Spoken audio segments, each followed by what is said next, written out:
Greetings and welcome to the Veritas Student Information System, or SIS as I'll call it from now on.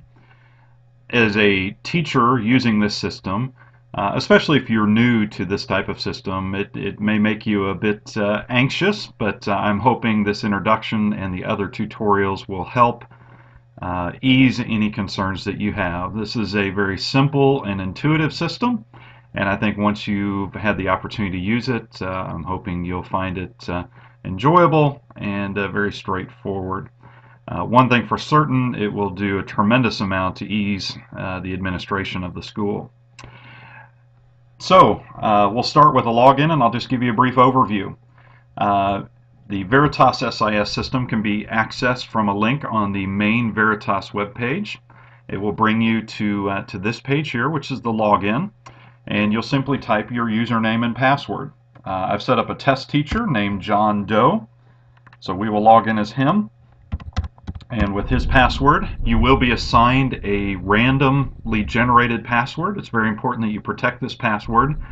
This main page is set up to where you cannot save your password to have it automatically populate for obvious security reasons. You'll notice also there is not a place to request a forgotten password. Again, that's done for security. If you forget your username or password, you need to contact one of the system administrators to be able to reset your password and give you that information. But we're being very, very careful, since the online gradebook will be here, with how we manage access. So once you've typed your username and password, you just log in, and this is the main screen that you will see. Very simple, straightforward screen. If we just start at the top here, you'll see the current date and the name of the individual logged in. And then these drop downs are very important. This just controls what you will see in the system. You'll see that the school is Veritas Academy. That should be automatically populated. Current school year and current period. You'll notice this says testmester.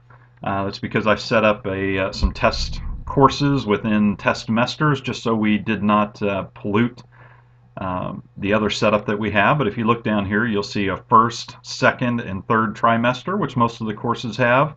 I also set up a first semester and second semester for the one or two electives that use that format. And then down here you'll see testmester and testmester 2. Once we're done with the training, I'll probably delete these out of the system. So you want to make sure you're in the current period. It should default to that, but if not, you may want to double check. Under subject, you'll see the subject, particular subject. Maybe it's math or algebra or history, but you'll see that come up. If you teach multiple subjects or courses, you may have to select which one. For example, I've got John Doe set up just simply in test courses, but you'll see that he is the instructor for test course 1 and test course 2. So if he was getting on to update grades for one or the other of these courses, he'd have to make sure he selected the appropriate course. And if you teach the same course during multiple course periods, I don't think that's the case, so I'm not sure this will be the issue for anyone, but you can also select the period. This is taught during period 1, during testmester, on Monday, Wednesday, Friday, and the short name for the course. So that information basically just sets you up for whichever course. So if you teach multiple courses, it'll be important to select the course that you want to go view or add grades for. Across the middle here, you will see simply a menu with several options. You have the home, school setup, students, users, scheduling, grades, and then the final two, attendance and eligibility, are there. I don't believe we'll be using those in the near term, as we aren't initially going to use the system to track attendance or eligibility for programs. So on the home page, which automatically comes up, you will see just a welcome message, and below here you'll just see some portal notes. So if the administrator or someone else needs to add a note about an update, this is the page I'll use to identify any critical information related to the site, as well as just the welcome message. For example, you will see down here in the second message a link to veritasacademy.org/SIS tutorials. That is the location of the tutorial videos that we're creating. I am not putting these as a link on the main web page, again, just for the sake of not having this information publicly available. You will need to copy down and type in this address to get to the tutorials, or you can simply cut and paste this into the address window in Explorer to pull up the tutorials. You will see, I'll go into detail on these options in future tutorials, but again, you will see school setup. Now again, these menus, because you're logged in as a teacher, these menus have a lot fewer options than they would for an administrator that's responsible for all the setup and information. So these are very simple menus. If you click School Setup, you're going to see 3 options down here that you can select. School Information, Marking Periods, and Calendar. Again, you will not be responsible for setting up any of these options, but they're there so you can see, for example, School Information. We'll just pull up the information for the school. There's a calendar. Marking periods will actually show the different periods that are set up in the details there. Again, that's just an FYI. Same thing as students. In this section, you will have visibility to any student's information that's registered in your course. You will not be able to see information on all the students at Veritas, but you will be able to see any that are enrolled in your courses, and that's student info. We do have the option also to associate parents and give them accounts to log into the system. In which case they would only be able to see their children's records, and finally a section to run a report on students. Under users, again, this will just bring up your user information, your username.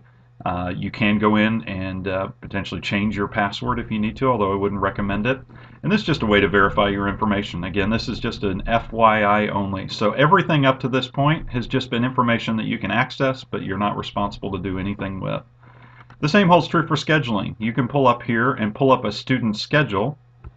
So if a student is enrolled in your course, you can pull up their schedule to see when they have other classes scheduled. But again, only for the students in your courses. You can also print a student schedule from here.